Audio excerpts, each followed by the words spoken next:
വിവരാവകാശ നിയമവും വിവരാവകാശ കമ്മീഷനിൽ നിന്നും 2025 PSC ചോദിച്ച മുഴുവൻ ചോദ്യങ്ങളും അതിൻ്റെ ഉത്തരങ്ങളുമാണ് ഈ വീഡിയോയിൽ ഉൾപ്പെടുത്തിയിരിക്കുന്നത്. കൂടാതെ വിവരാവകാശ നിയമവും വിവരാവകാശ കമ്മീഷനിൽ നിന്നും ഇനിയും വരാൻ സാധ്യതയുള്ളതും അതുപോലെ തന്നെ പ്രധാനപ്പെട്ടതുമായ പോയിന്റ്സും അവസാനം ഉൾപ്പെടുത്തിയിട്ടുണ്ട്. വീഡിയോ മുഴുവനായും കാണുക. അതുപോലെ തന്നെ ഉപകാരപ്പെട്ടാൽ ചാനൽ സബ്സ്ക്രൈബ് ചെയ്യുക. 2025 ക്ലർക്കിൻ്റെ ചോദിച്ച ക്വസ്റ്റ്യൻ ആണ്. താഴെ പറയുന്നവയിൽ കേരള സംസ്ഥാന വിവരാവകാശ കമ്മീഷനുമായി ബന്ധപ്പെട്ട് യോജിക്കുന്ന പ്രസ്താവന ഏതാണ്? കേരള സംസ്ഥാന വിവരാവകാശ കമ്മീഷനുമായി ബന്ധപ്പെട്ടിട്ടാണ്.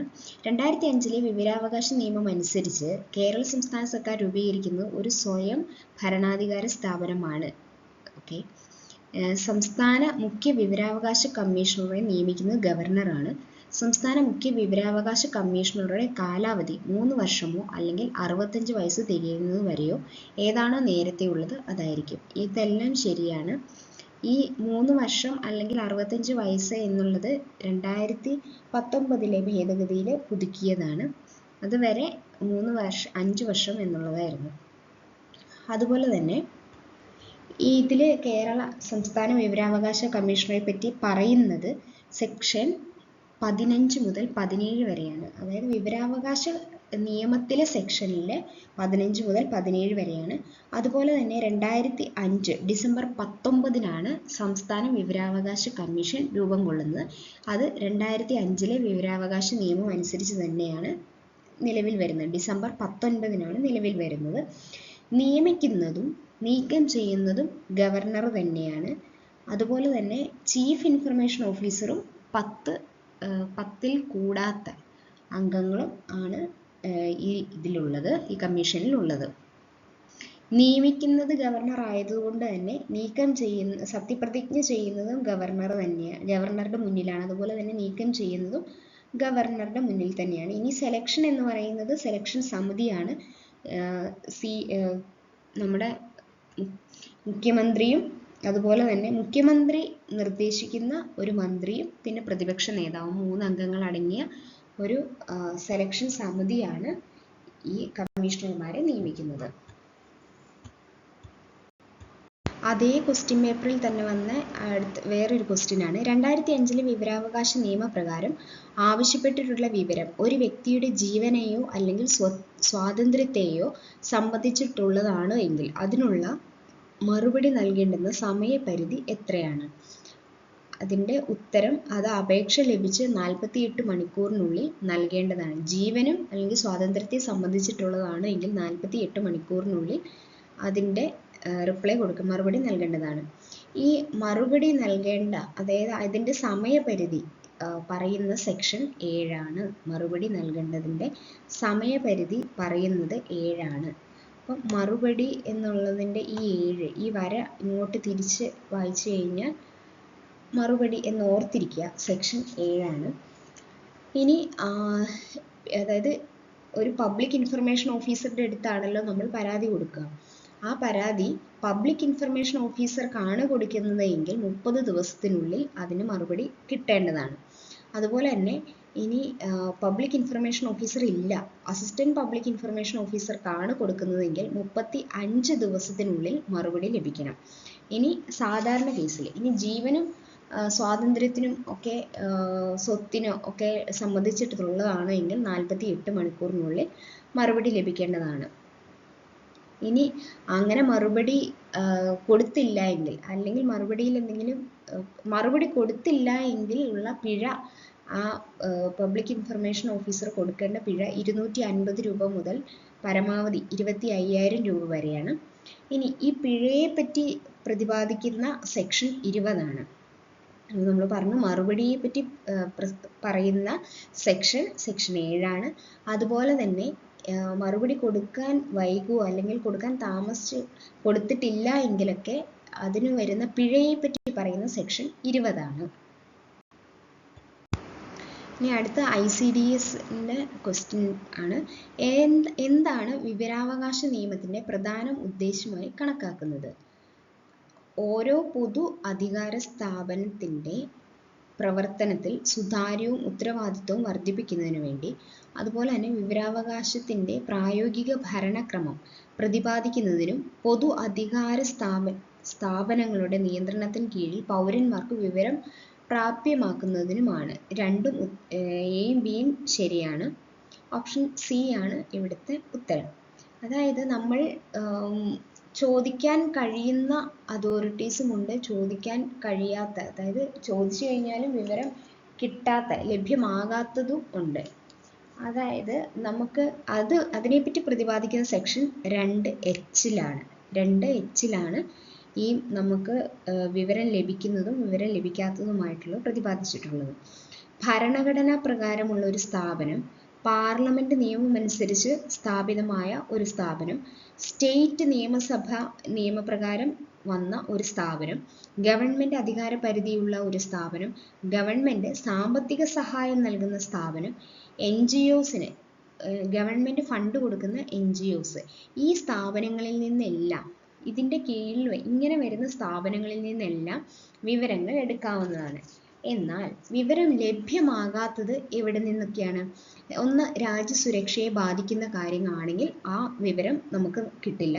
അതുപോലെ തന്നെ രാജ്യത്തിന്റെ അഖണ്ഡതയെ ബാധിക്കുക, ഇന്റലിജൻസ്, സെക്യൂരിറ്റി ഏജൻസി, അതിനെയൊക്കെ ബാധിക്കുന്ന അല്ലെങ്കിൽ അതുമായിട്ട് ബന്ധപ്പെട്ടുള്ള വിവരങ്ങളൊന്നും ലഭ്യമാകില്ല. ഈ ഇന്റലിജൻസ്, സെക്യൂരിറ്റി അതിനെപ്പറ്റിയൊക്കെ പറയുന്ന ഷെഡ്യൂൾ 2-ലാണ് അതിനെപ്പറ്റി പറയുന്നത്. ആ ഷെഡ്യൂൾ 2-ലുള്ള സ്ഥാപനങ്ങളിൽ പറഞ്ഞിട്ടുള്ള സ്ഥാപനങ്ങളിൽ നിന്നൊന്നും നമുക്ക് വിവരം ലഭിക്കുന്നതല്ല. അപ്പം വിവരം ലഭിക്കുന്നത് എവിടെ നിന്നൊക്കെയാണ്? ഭരണഘടനാ പ്രകാരമുള്ള സ്ഥാപനം, പാർലമെന്റ് നിയമം വഴിയോ അല്ലെങ്കിൽ സ്റ്റേറ്റ് നിയമസഭയുടെ നിയമം വഴിയോ സ്ഥാപിതമായ സ്ഥാപനങ്ങൾ. ഇനി ഗവൺമെന്റ് അധികാര പരിധിയിലുള്ള സ്ഥാപനവും അതുപോലെ തന്നെ ഗവൺമെന്റ് സാമ്പത്തിക സഹായം നൽകുന്ന സ്ഥാപനവുമാകാം, അല്ലെങ്കിൽ ഗവൺമെന്റ് സാമ്പത്തിക സഹായം നൽകുന്ന NGOs ആകാം. ഇതൊക്കെ 2H സെക്ഷനിലാണ് പറയുന്നത്. അടുത്തത് VFAയിൽ ചോദിച്ചതാണ്. വിവരാവകാശ നിയമത്തിന്റെ ലക്ഷ്യങ്ങളുമായി ബന്ധപ്പെട്ട പ്രസ്താവനകളിൽ ശരിയായത് ഏത്? 1, അഴിമതി നിയന്ത്രിക്കുന്നതിന്. 2, ഉദ്യോഗസ്ഥർക്കിടയിൽ ഉത്തരവാദിത്ത ബോധം ഉണ്ടാക്കുന്നതിന്. 3, ഗവൺമെന്റിന്റെ പ്രവർത്തനങ്ങൾ സുതാര്യമാക്കുന്നതിന്. എല്ലാം ശരി തന്നെയാണ്. അതേ ക്വസ്റ്റ്യൻ പേപ്പറിൽ തന്നെ വേറൊരു ക്വസ്റ്റ്യൻ ആണ്. ദേശീയ സംസ്ഥാനങ്ങളിലെ മുഖ്യ വിവരാവകാശ കമ്മീഷണർമാരുടെ കാലാവധി എത്രയാണ്? ഇവിടെ ഓപ്ഷനിൽ 3 വർഷം കൊടുത്തിട്ടുണ്ട്. 5 വർഷമാണ്, അത് മാറ്റി 3 വർഷമാക്കി. 3 വർഷം അല്ലെങ്കിൽ 65 വയസ്സ്, ഏതാണോ ആദ്യം അത്. അടുത്ത 2025 LDCയിൽ ചോദിച്ച ചോദ്യമാണ്. The main objective of right to information act നിയമത്തെ പറ്റിയാണ് ചോദിച്ചിരിക്കുന്നത്. 2005-ന്റെ പ്രധാന ഉദ്ദേശം എന്താണ്? Empowerment of citizen, transparency and accountability, combating corruption, all the above. മറ്റത് ചോദിച്ചത് തന്നെ സെയിം തന്നെ എല്ലാം. ജനങ്ങളുടെ ശാക്തീകരണം, സുതാര്യവും ഉത്തരവാദിത്വവും, അഴിമതി വിരുദ്ധ നയം. എല്ലാം ശരിയാണ്. അടുത്തത് ഓഫീസ് അറ്റൻഡന്റിന്റെയാണ്. കേന്ദ്ര ഇൻഫർമേഷൻ കമ്മീഷന്റെ ഘടന താഴെ പറയുന്നവയിൽ ഏതാണ്? നമ്മൾ നേരത്തെ പറഞ്ഞിരുന്നു, ചീഫ് ഇൻഫർമേഷൻ കമ്മീഷണറും 10-ൽ കവിയാത്ത അത്രയും എണ്ണം കേന്ദ്ര ഇൻഫർമേഷൻ കമ്മീഷണറും, അതായത് മൊത്തം 11 പേര്. 11-ൽ ഒരാൾ ചീഫ് ഇൻഫർമേഷൻ കമ്മീഷണർ, ബാക്കി 10 പേര് ഇൻഫർമേഷൻ കമ്മീഷണർ. ഇതുപോലെ തന്നെയാണ് സ്റ്റേറ്റിൻ്റെയും വരുന്നത്.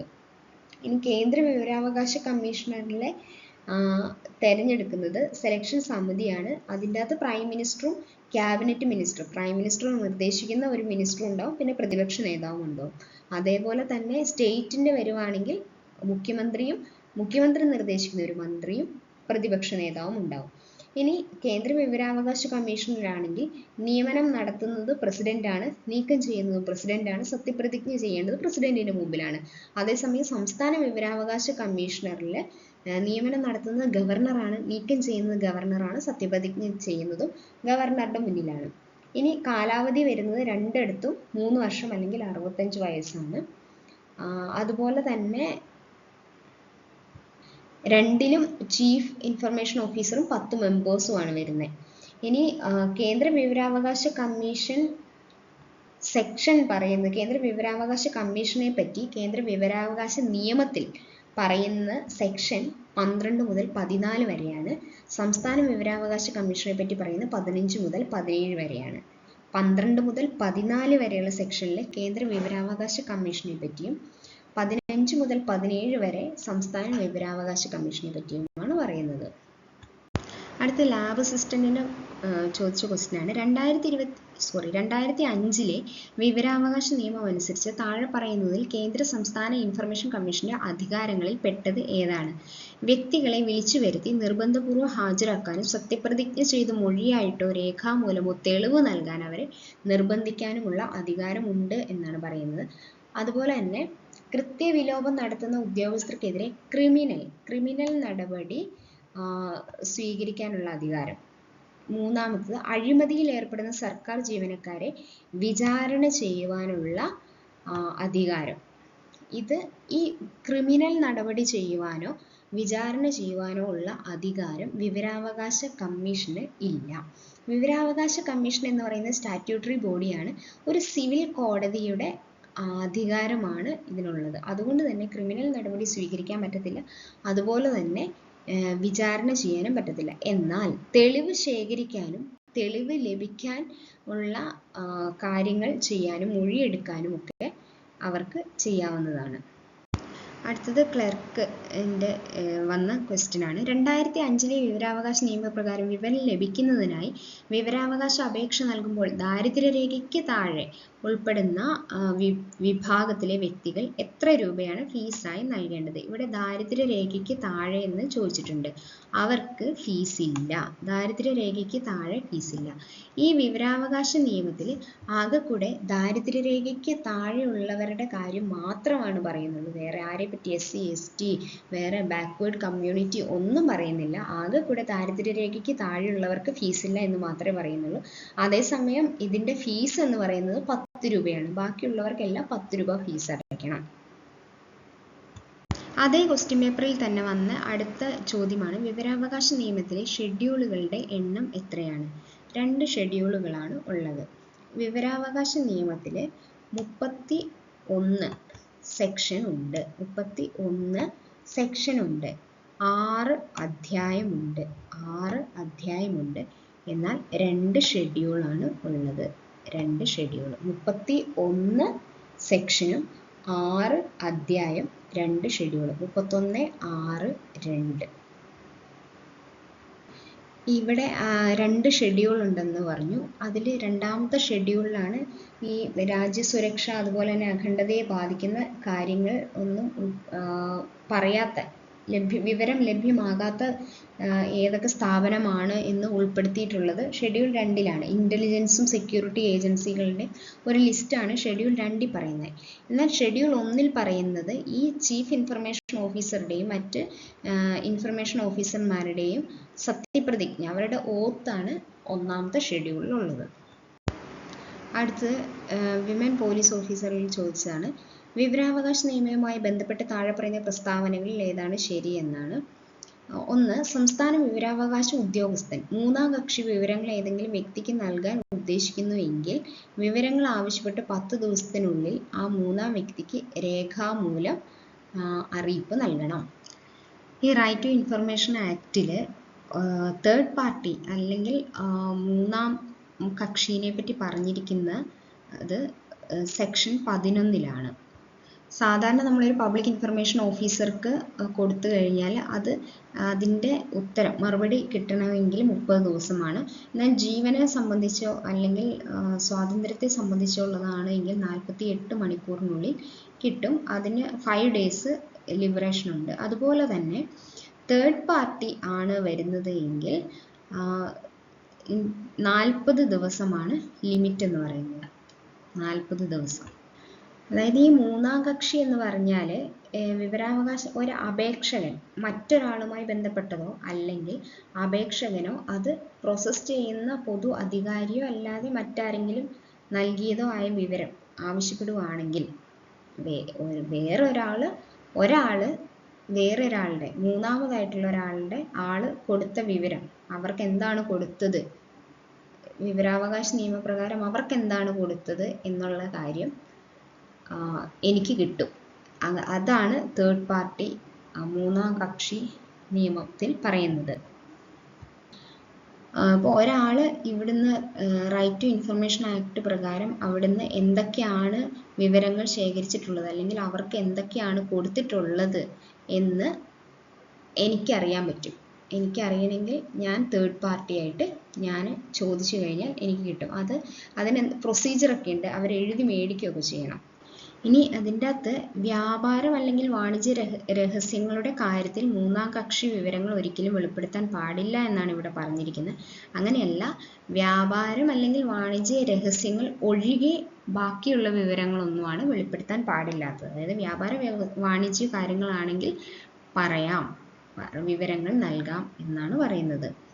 ഇനി മൂന്നാം കക്ഷിക്ക് വിവരങ്ങൾ നൽകാനുള്ള തീരുമാന നോട്ടീസിന് അപ്പീൽ നൽകാൻ കഴിയില്ല എന്നാണ് പറയുന്നത്. ഇവർക്ക് അപ്പീൽ പോകാൻ കഴിയും, ഫസ്റ്റ് അപ്പീൽ സെക്കൻഡ് അപ്പീലൊക്കെ പോകാൻ പറ്റും.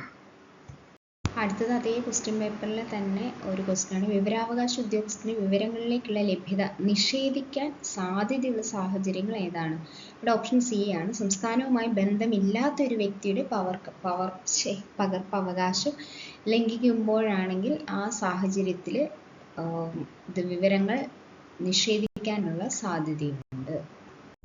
വിവരാവകാശ നിയമത്തിൽ സെക്ഷൻ 24 പ്രകാരം ഡിഗ്രി പ്രിലിംസിന് ചോദിച്ചതാണ് കേട്ടോ. കേരള സർക്കാർ ചില സംഘടനകളെ നിയമത്തിന്റെ പരിധിയിൽ നിന്ന് ഒഴിവാക്കിയിട്ടുണ്ട്. എന്നാൽ താഴെ പറയുന്ന സാഹചര്യങ്ങളിൽ വിവരങ്ങൾ നൽകാൻ അവർ ബാധ്യസ്ഥരാണ്. ഏതൊക്കെ സാഹചര്യങ്ങളിലാണ്? പോലീസ് ആണെങ്കിൽ വിവരം നൽകാനുള്ള അവർ ബാധ്യസ്ഥരാണ്, അങ്ങനെയില്ല. ഓക്കെ. ഇനി അഴിമതിയുമായി ബന്ധപ്പെട്ട കാര്യങ്ങളും മനുഷ്യാവകാശ ലംഘനങ്ങളുമായി ബന്ധപ്പെട്ട കാര്യങ്ങളാണ് എങ്കിൽ ഈ സെക്ഷൻ 24 സെക്യൂരിറ്റി ഏജൻസിയുമായി ബന്ധപ്പെട്ട് വരുന്ന കാര്യങ്ങൾ പുറത്തുവിടാം. അതൊന്നും ഈ അഴിമതിയുമായി ബന്ധപ്പെട്ടതും മനുഷ്യാവകാശ ലംഘനങ്ങളുമായി ബന്ധപ്പെട്ടതൊന്നും രാജ്യത്തിന്റെ സുരക്ഷയോ അഖണ്ഡതയോ ഒന്നും ബാധിക്കുന്നതല്ല. അതുകൊണ്ട് അങ്ങനെയുള്ള കാര്യങ്ങളാണ് ഈ സെക്ഷൻ 4 സംഘടനകളെ പറ്റി ചോദിക്കുന്നത് എങ്കിൽ അത് വിവരം കൊടുക്കാൻ ബാധ്യസ്ഥരാണ്. അടുത്തത് ഡിഗ്രി പ്രിലിംസിന് ചോദിച്ചതാണ്, ഇന്ത്യയിൽ വിവരാവകാശ നിയമം പാസ്സാക്കിയ വർഷം ഏതാണ്? 2005 അതുപോലെ തന്നെ KS 2025 ചോദിച്ചതാണ്. 2005 RTI ആക്ട് സെക്ഷൻ 7(1) പ്രകാരം 7 എന്തെന്ന് നമ്മൾ പറഞ്ഞ മറുപടി കൊടുക്കാൻ ഉള്ളതാണ്. ഓക്കെ, അതുമായി ബന്ധപ്പെട്ടതാണ്. പ്രകാരം ആവശ്യപ്പെടുന്ന വിവരങ്ങൾ ഒരു വ്യക്തിയുടെ ജീവനെയോ സ്വാതന്ത്ര്യത്തെയോ സംബന്ധിക്കുന്നതാണ് എങ്കിൽ 48 മണിക്കൂറിനുള്ളിൽ അതിനുള്ള മറുപടി നൽകണം എന്നാണ് പറയുന്നത്. ഇനി നമുക്ക് വിവരാവകാശ കമ്മീഷനെ പറ്റി ഒന്ന് ചെറുതായിട്ടൊന്ന് നോക്കാം. ദേശീയ വിവരാവകാശ നിയമം വന്നത് എന്നാണ്? 2005 ദിവസം ഓർത്തിരിക്കുക, ജൂൺ 15. ഇതിൽ ഈ വിവരാവകാശ നിയമത്തിൽ 3 ഡേറ്റ് ആണ് ഓർത്തിരിക്കുന്നത്. ഒന്ന് 2005 ജൂൺ 15, അന്ന് വിവരാവകാശ നിയമം വരുന്നു. രണ്ടാമത്തെ ഡേറ്റ് ദേശീയ വിവരാവകാശ കമ്മീഷൻ വന്ന ഡേറ്റ് ആണ്, 2005 ഒക്ടോബർ 12. മൂന്നാമത്തെ ഡേറ്റ് സംസ്ഥാന വിവരാവകാശ കമ്മീഷൻ, കേരള സംസ്ഥാന വിവരാവകാശ കമ്മീഷൻ നിലവിൽ വരുന്നത് 2005 ഡിസംബർ 19. അപ്പോൾ ഈ 3 ഡേറ്റിൻ്റെയും പ്രത്യേകത എല്ലാം 2005 തന്നെയാണ്. അപ്പോൾ നമ്മൾ ഓർത്തിരിക്കുന്നത് ജൂൺ 15 നിയമം വരുന്നു, ഒക്ടോബർ 12 ദേശീയ മനുഷ്യാവകാശ കമ്മീഷൻ വരുന്നു, ഡിസംബർ 19 കേരള സംസ്ഥാന വിവരാവകാശ കമ്മീഷൻ വരുന്നു. June 15, October 12, December 19. പിന്നെ ഈ ഇതിന് പ്രചോദനമായ വകുപ്പ് ആർട്ടിക്കിൾ 19(1)(a) ആണ്. ആദ്യം നിലവിൽ വരുന്നത് സ്വീഡനിലാണ്. ഇന്ത്യ 55ാമത്തെ രാജ്യമാണ് വിവരാവകാശ നിയമം നിലവിൽ വരുന്നത്. വിവരാവകാശ നിയമത്തിന്റെ മുൻഗാമി എന്ന് പറയുന്നത് ഫ്രീഡം ഓഫ് ഇൻഫർമേഷൻ ആക്ട് 2002 ആണ്. പിന്നെ മസ്ദൂർ കിസാൻ ശക്തി സംഗഠൻ എന്ന രാജസ്ഥാനിലെ ഒരു സംഘടനയാണ് ഇതിന് മുൻഗാമി, ഇതിനും നേതൃത്വം കൊടുത്തിട്ടുണ്ടായിരുന്നു. അതിന്റെ നേതൃത്വത്തിൽ ഉണ്ടായിരുന്ന വ്യക്തിയാണ് അരുണ റോയ് എന്ന് പറയുന്നത്. ഇന്ത്യയിൽ ആദ്യമായിട്ട് വിവരാവകാശ നിയമം വരുന്നതിന് മുമ്പേ അങ്ങനെ ഒരു നിയമം പാസ്സാക്കിയത് തമിഴ്നാട്ടിലാണ്. ഇനി ഇതിന്റെ ആസ്ഥാനം എന്ന് പറയുന്നത് CIC ഭവൻ ഡൽഹിയാണ്. മുൻപ് ആഗസ്റ്റ് ക്രാന്തി ഭവനായിരുന്നു, ഇപ്പോഴത് CIC ഭവനാണ്. 31 സെക്ഷനും 6 അധ്യായവും 2 ഷെഡ്യൂളുമാണ് ഉള്ളത്. ഇനി കേന്ദ്ര വിവരാവകാശ കമ്മീഷനെ പറ്റി പറയുമ്പോൾ സെക്ഷൻ 12 മുതൽ 14 വരെയാണ്. ചീഫ് ഇൻഫർമേഷൻ ഓഫീസറും 10 മെമ്പേഴ്സും ഉണ്ടാവും. അതുപോലെ തന്നെ സംസ്ഥാന വിവരാവകാശ കമ്മീഷനിലാണെങ്കിൽ സെക്ഷൻ 15 മുതൽ 17 വരെയാണ്. ചീഫും 10 മെമ്പേഴ്സും ഉണ്ടാവും. ഇനി കേന്ദ്ര വിവരാവകാശ കമ്മീഷനിൽ പ്രൈം മിനിസ്റ്ററും ഉദ്ദേശിക്കുന്ന മിനിസ്റ്ററും പ്രതിപക്ഷ നേതാവും ഉൾപ്പെട്ട ഒരു സമിതിയാണ് അവരെ നിയമിക്കുന്നത്. എന്നാൽ കേരളത്തിലോട്ട് വരുവാണെങ്കിൽ സംസ്ഥാന വിവരാവകാശ കമ്മീഷനിലെ അവരുടെ നിയമിക്കുന്നത് മുഖ്യമന്ത്രി പറയുന്ന ഒരു മന്ത്രിയും പ്രതിപക്ഷ നേതാവും ചേർന്ന സമിതിയാണ്. രണ്ടുപേരുടെയും കാലാവധി, അംഗങ്ങളുടെയും ചീഫ് ഇൻഫർമേഷൻ കമ്മീഷണറുടെയും കാലാവധി, അത് കേന്ദ്രത്തിലാണെങ്കിലും സ്റ്റേറ്റ് തലത്തിലാണെങ്കിലും കാലാവധി 65 വയസ്സ് അല്ലെങ്കിൽ 3 വർഷമാണ്. ഇത് വരുന്നത് ഡിപ്പാർട്ട്മെന്റ് ഓഫ് പേഴ്സണൽ ആൻഡ് ട്രെയിനിങ്ങിന്റെ കീഴിലാണ് വരുന്നത്. ഇനി കേന്ദ്ര വിവരാവകാശ കമ്മീഷൻ നിയമനം നടത്തുന്നത് പ്രസിഡന്റാണ്, നീക്കം ചെയ്യുന്ന പ്രസിഡന്റാണ്, സത്യപ്രതിജ്ഞ ചെയ്യുന്നത് പ്രസിഡന്റിന് മുമ്പിലാണ്. എന്നാൽ സംസ്ഥാന വിവരാവകാശ കമ്മീഷനെ നിയമിക്കുന്നത് ഗവർണറാണ്, നീക്കം ചെയ്യുന്നത് ഗവർണറാണ്. അതുകൊണ്ട് സത്യപ്രതിജ്ഞ ചെയ്യുന്നത് ഗവർണറുടെ മുമ്പിൽ തന്നെയാണ്. ഇനി ഇവർ റിപ്പോർട്ട് സമർപ്പിക്കാറുണ്ട്. കേന്ദ്ര വിവരാവകാശ കമ്മീഷൻ റിപ്പോർട്ട് സമർപ്പിക്കുന്നത് പാർലമെന്റിലാണ്. അതുപോലെ തന്നെ സംസ്ഥാന വിവരാവകാശ കമ്മീഷൻ റിപ്പോർട്ട് സമർപ്പിക്കുന്നത് സ്റ്റേറ്റ് ഗവൺമെന്റിനാണ്. ഇനി MLA അല്ലെങ്കിൽ MP-ക്കൊന്നും ഈ വിവരാവകാശ കമ്മീഷൻ ആകാനുള്ള യോഗ്യതയില്ല. ഒരേ പൊസിഷനിൽ തന്നെ, അതായത് ഇപ്പോൾ ചീഫ് ഇൻഫർമേഷൻ ഓഫീസർ ആയ ആൾക്ക് പിന്നീട് ചീഫ് ഇൻഫർമേഷൻ ഓഫീസർ ആവാൻ പറ്റില്ല. എന്നാൽ ഇൻഫർമേഷൻ ഓഫീസർ അംഗമായിരുന്ന ഒരു വ്യക്തിക്ക് ചീഫ് ഇൻഫർമേഷൻ ഓഫീസറായിട്ട് ആകാൻ പറ്റും. അതുപോലെ തന്നെ ഇവരുടെ കാലാവധിക്ക് ശേഷം അവർക്ക് ഗവൺമെന്റ് ജോലിക്ക് പോകാവുന്നതാണ്. ഇനി ചീഫ് ഇൻഫർമേഷൻ ഓഫീസർ കേന്ദ്ര ക്യാബിനറ്റ് സെക്രട്ടറിയുടെ പദവിക്ക് തുല്യമാണ്. ഇനി ഈ ചീഫ് ഇൻഫർമേഷൻ കമ്മീഷൻ എന്ന് പറയുന്നത് ഒരു സ്റ്റാറ്റ്യൂട്ടറി ബോഡിയാണ്. അതുപോലെ തന്നെ സിവിൽ കോർട്ടിന്റെ അധികാരമാണ് ഉള്ളൂ. ക്രിമിനൽ കോടതിയുടെ അധികാരമില്ല, വിചാരണ നടത്താനുള്ള ഒന്നും അധികാരമില്ല. ക്വാസി ജുഡീഷ്യൽ ബോഡിയാണ്. ഇനി 2005 ഡിസംബർ 19 സംസ്ഥാന വിവരാവകാശ കമ്മീഷൻ നിലവിൽ വന്നതെന്നൊക്കെ പറഞ്ഞു. ഇനി പബ്ലിക് അതോറിറ്റി ഏതൊക്കെയാണ് വരുന്നതൊക്കെ പറഞ്ഞായിരുന്നു. ഭരണഘടനാ പ്രകാരമുള്ളത്, അല്ലെങ്കിൽ പാർലമെന്റ് നിയമിക്കുന്ന സ്ഥാപനങ്ങൾ, അല്ലെങ്കിൽ സ്റ്റേറ്റ് നിയമസഭയുടെ നിയമം വഴി വരുന്ന സ്ഥാപനങ്ങൾ, പിന്നെ ഗവൺമെന്റിന്റെ അധികാരപരിധി, ഗവൺമെന്റ് സാമ്പത്തിക സഹായം നൽകുന്ന സ്ഥാപനങ്ങൾ, അതുപോലെ തന്നെ ഗവൺമെന്റ് ഫണ്ട് കൊടുക്കുന്ന NGO, ഇതിൽ നിന്നൊക്കെ വിവരങ്ങൾ ശേഖരിക്കാനുള്ള അധികാരം ഈ വിവരാവകാശ നിയമം വെച്ചിട്ടുണ്ട്. അതുപോലെ തന്നെ രാജ്യസുരക്ഷ അഖണ്ഡതയെ ബാധിക്കുന്നതാണെങ്കിൽ വിവരം ലഭ്യമാകില്ല. അത് ഇന്റലിജൻസ് അല്ലെങ്കിൽ സെക്യൂരിറ്റി ഏജൻസിയുടെ ആണെങ്കിലും വിവരം ലഭ്യമാക്കില്ല. എന്നാൽ അത് അഴിമതിയെ സംബന്ധിച്ചോ അല്ലെങ്കിൽ മനുഷ്യാവകാശത്തെ സംബന്ധിച്ചോ ഉള്ളതാണ് എങ്കിൽ ഈ ഏജൻസികളിൽ നിന്നും വിവരം ലഭ്യമാക്കേണ്ടതാണ് വിവരാവകാശ നിയമപ്രകാരം. എന്നാൽ രാജ്യത്തിന്റെ സുരക്ഷയെ ബാധിക്കുന്നതോ അഖണ്ഡതയെ ബാധിക്കുന്നതോ ആണെങ്കിൽ അവര് കൊടുക്കാൻ പാടില്ല. ഇനി ഒഴിവാക്കപ്പെട്ട വിവരങ്ങൾ ഏതൊക്കെയാണെന്ന് പറയുന്ന സെക്ഷനാണ് സെക്ഷൻ 8(1) പറയുന്നത്. അതുപോലെ തന്നെ ഇന്റലിജൻസ് അല്ലെങ്കിൽ സെക്യൂരിറ്റി ഏജൻസിയെ പറ്റി പറയുന്നതാണ് സെക്ഷൻ 24 പറയുന്നത്. ഷെഡ്യൂൾ 2 പട്ടികയാക്കി കൊടുത്തിരിക്കുന്നത്. അതുപോലെ തന്നെ സെക്ഷൻ 24 ഇതിനെപ്പറ്റി പറയുന്നത്.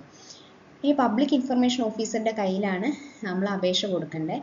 അതിൻ്റെ അപേക്ഷ ഫീസ് 10 രൂപയാണ്. എന്നാൽ BPL മാത്രം ഫീസ് ഇല്ല, വേറെ ഒരു ഇതിനെപ്പറ്റിയും പറയുന്നില്ല, ജസ്റ്റ് BPL പറ്റി മാത്രമാണ് പറയുന്നുള്ളൂ. അതുപോലെ തന്നെ പബ്ലിക് ഇൻഫർമേഷൻ ഓഫീസർ മറുപടി നൽകേണ്ടത് 30 ദിവസത്തിനുള്ളിലാണ്. അസിസ്റ്റന്റ് പബ്ലിക് ഇൻഫർമേഷൻ ഓഫീസർ ആണെങ്കിൽ 35 ദിവസം. ജീവനും സ്വാതന്ത്ര്യത്തിനും പറ്റിയുള്ളതാണെങ്കിൽ 48 മണിക്കൂറിനുള്ളിൽ മറുപടി നൽകേണ്ടതാണ്. ഇനി മറുപടിയുടെ സമയപരിധിയെ പറ്റി പറയുന്ന സെക്ഷൻ 7.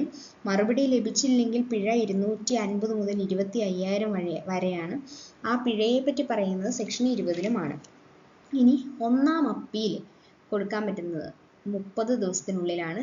അതിൻ്റെ മറുപടി 30 മുതൽ 45 ദിവസത്തിനുള്ളിൽ കൊടുക്കണം. ഇത് പറയുന്നത് സെക്ഷൻ 19(1) രണ്ടാം അപ്പീൽ 90 ദിവസത്തിനകം കൊടുക്കണം. സെക്ഷൻ 19(3) രണ്ടാം അപ്പീലിനെ പറ്റി പറയുന്നത് 19(3) ഈ രണ്ടാമത്തെ അപ്പീൽ കൊടുക്കുന്നത് ഒന്നുകിൽ വിവരാവകാശ കമ്മീഷനോ അല്ലെങ്കിൽ കോടതിക്കോ ആണ് കൊടുക്കാവുന്നത്. ഇനി കേന്ദ്ര മുഖ്യ വിവരാവകാശ കമ്മീഷണർ നോക്കുകയാണെങ്കിൽ ഒന്നാമത്തേത് വജാഹത്ത് ഹബീബുള്ളയാണ്. കൂടുതൽ കാലം ഉണ്ടായിരുന്നു വജാഹത്ത് ഹബീബുള്ള തന്നെയാണ്. ഫസ്റ്റ് വനിത ദീപക് സന്ധു ആണ്. 4ാമത്തെ ചീഫ് ഇൻഫർമേഷൻ ഓഫീസറാണ്. 2ാമത്തെ വനിത സുഷമ സിംഗ് ആണ്. 5ാമത്തെ ചീഫ് ഇൻഫർമേഷൻ ഓഫീസറാണ്. കേരളത്തിൽ വരുവാണെങ്കിൽ കേരളത്തിലെ മുഖ്യ വിവരാവകാശ കമ്മീഷണർ ആദ്യത്തെ പാലാട്ട് മോഹൻദാസ് ആണ്. 2ാമത്തെ CB മാത്യൂസ് ആണ്. 3ാമത് Wilson M. Paul. 4 Vishwas Mehta. ഇപ്പോഴത്തെ Kerala chief information officer V. ഹരിയാണ്. അതുപോലെ തന്നെ ഇപ്പോഴത്തെ central chief information officer Hiralal സമരിയാണ്. ഹീരാലാൽ സമരിയ 12ാമത്തെ ചീഫ് ഇൻഫർമേഷൻ ഓഫീസറാണ്. വി ഹരിനായർ കേരളത്തിലെ 5ാമത്തെ ചീഫ് ഇൻഫർമേഷൻ ഓഫീസറാണ്. കേരളത്തിൽ ഒന്നുകൂടെ പറയാം: Palat Mohandas, CB Mathews, Wilson and Paul, doctor Vishwas Mehta, V Hari Nair. ഇനി വാർഷിക റിപ്പോർട്ട് സമർപ്പിക്കുന്നതിനെ പറ്റി പറയുന്ന വകുപ്പ് 25 ഷെഡ്യൂൾ 2 പറഞ്ഞിരിക്കുന്ന സംഘടനകൾ, അതായത് വിവരാവകാശ നിയമത്തിന് ബാധകമല്ലാത്ത സംഘടനകളെ പറ്റി പറഞ്ഞിരിക്കുന്ന വകുപ്പ് 24. അതുപോലെ തന്നെ 23 പറയുന്നത്, വകുപ്പ് 23 പറയുന്നത് കീഴ്ക്കോടതി അപേക്ഷ പരിഗണിക്കില്ല എന്നതാണ്. അതുപോലെ തന്നെ വകുപ്പ് 20 നമ്മൾ പറഞ്ഞു പബ്ലിക് ഇൻഫർമേഷൻ ഓഫീസർക്കുള്ള പിഴയെ പറ്റി പറയുന്നതാണ്. 19(1) 19(2) അപ്പീലിൻ്റെ സമയപരിധിയെ പറ്റിയും 19(3) രണ്ടാം അപ്പീലിനെ പറ്റിയുമാണ് പറയുന്നത്. 19(1) ആദ്യ അപ്പീലിനെ പറ്റി പറയുന്നു. ഈ അപ്പീൽ എന്ന് പറയുന്ന ഒരു ദ്വിതല സംവിധാനമാണ്. 8 സെക്ഷൻ 8 പറയുന്നത് വിവരങ്ങൾ വെളിപ്പെടുത്തുന്നതിൽ നിന്നുള്ള ഇളവുകൾ ആർക്കൊക്കെയാണ് എന്നാണ് 8 പറയുന്നത്. എന്തൊക്കെ രീതിയിലുള്ള വിവരങ്ങളാണ് കൊടുക്കാൻ പറ്റാത്തത് എന്നൊക്കെയാണ് 8 പറയുന്നത്.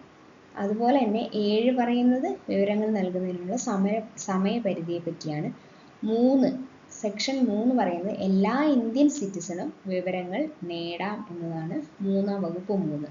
വകുപ്പ് 2(J)യിലാണ് വിവരാവകാശത്തിന്റെ മീനിങ് എന്തൊക്കെയാണെന്ന് പറയുന്നത്. ഇത്രയൊക്കെയാണ് വിവരാവകാശ നിയമത്തെ പറ്റി ഓർത്തിരിക്കേണ്ട പ്രധാനപ്പെട്ട കാര്യങ്ങൾ. ഇനി ഇതിൻ്റെ വന്ന ക്വസ്റ്റ്യൻ മോഡലും നമ്മൾ കണ്ടതാണ്. വീഡിയോ ഇഷ്ടമായാൽ സബ്സ്ക്രൈബ് ചെയ്യുക. പുതിയ വീഡിയോയുമായി അടുത്ത ദിവസം വരാം. Thank you.